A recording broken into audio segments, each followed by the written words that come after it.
Bonjour et bienvenue sur DigiSchool, je suis Yvan, votre professeur de mathématiques et aujourd'hui je vous propose une fiche méthode qui va regrouper les différentes propriétés que l'on peut utiliser afin de montrer qu'un triangle est rectangle.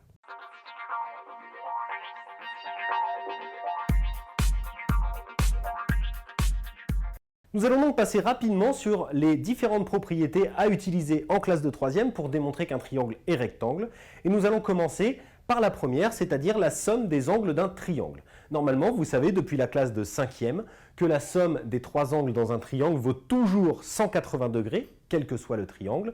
Donc on peut utiliser cette propriété pour démontrer simplement qu'un triangle est rectangle ou ne l'est pas lorsqu'on connaît deux mesures de ces angles. Donc par exemple ici, imaginons que je vous dise que cet angle-là fasse 57 degrés et celui-ci 33 degrés.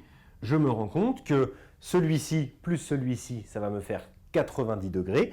Comme je sais que la somme des trois angles est égale à 180, 180 moins la somme de ces deux-là, ça va me donner 180 moins 90, c'est-à-dire 90 degrés pour cet angle-là, c'est-à-dire un angle droit. Voilà donc pour cette première propriété qui utilise tout simplement le fait que la somme des trois angles d'un triangle vaut 180 degrés. Propriété que vous n'utiliserez bien entendu uniquement dans le cas où vous avez déjà connaissance de deux mesures d'angle sur les trois. Deuxième propriété que nous pouvons utiliser, c'est la réciproque du théorème de Pythagore. La réciproque du théorème de Pythagore qui nous dit tout simplement que si nous avons le carré du côté le plus long qui est égal à la somme des carrés des deux autres côtés, alors le triangle est rectangle d'après la réciproque de Pythagore. Donc ici, je vous l'écris rapidement. Si BC au carré est égal à AB au carré plus AC au carré, alors ABC est rectangle en A. Alors pour ce qui est de la rédaction et d'un exemple détaillé, je vous invite à visionner une des vidéos précédentes dans laquelle on traite de l'application du théorème de Pythagore dans les problèmes de perpendicularité. Ici, il faut bien retenir que cette méthode ne peut s'utiliser que si vous connaissez les trois longueurs de votre triangle, les trois mesures de votre triangle. Voilà donc pour cette deuxième méthode. Pour ce qui est de la troisième méthode, elle utilise la propriété qui est liée au cercle circonscrit à un triangle rectangle. Autrement dit, cette propriété qui dit que tout triangle inscrit dans un cercle dont un des côtés est le diamètre de ce cercle est un triangle rectangle. Donc ici, si BC est le diamètre du cercle, est un diamètre, puisqu'il y en a plusieurs évidemment, donc si BC est un diamètre du cercle, alors ABC sera rectangle en A. L'avantage de cette méthode par rapport aux deux précédentes, c'est qu'elle ne nécessite de connaître absolument aucune mesure. Il suffit d'avoir l'information comme quoi le cercle a pour diamètre BC. Donc voilà pour la troisième méthode. Passons à la quatrième qui s'intitule la propriété de la médiane, qui fait appel donc à une propriété vue en classe de quatrième, dont la plupart des élèves ne se souviennent pas très bien. Je la rappelle ici très rapidement.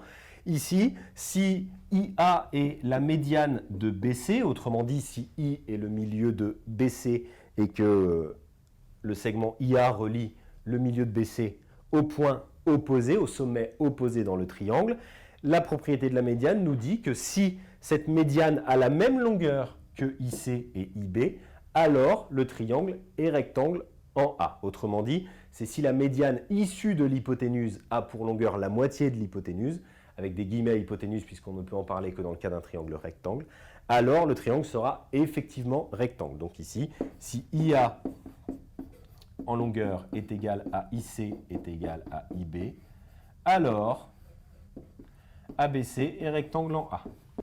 Au passage, cela fait également écho à la propriété précédente sur le cercle circonscrit, puisque vous remarquez, si IA égale IB égale IC, ça veut bien dire qu'il existe un cercle de centre I passant par A, B et C. Autrement dit, le cercle circonscrit au triangle ABC.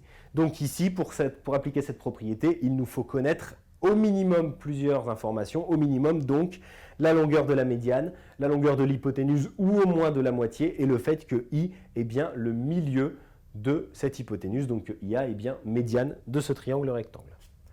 Voyons donc la dernière méthode qui traite cette fois-ci de parallélisme et perpendicularité.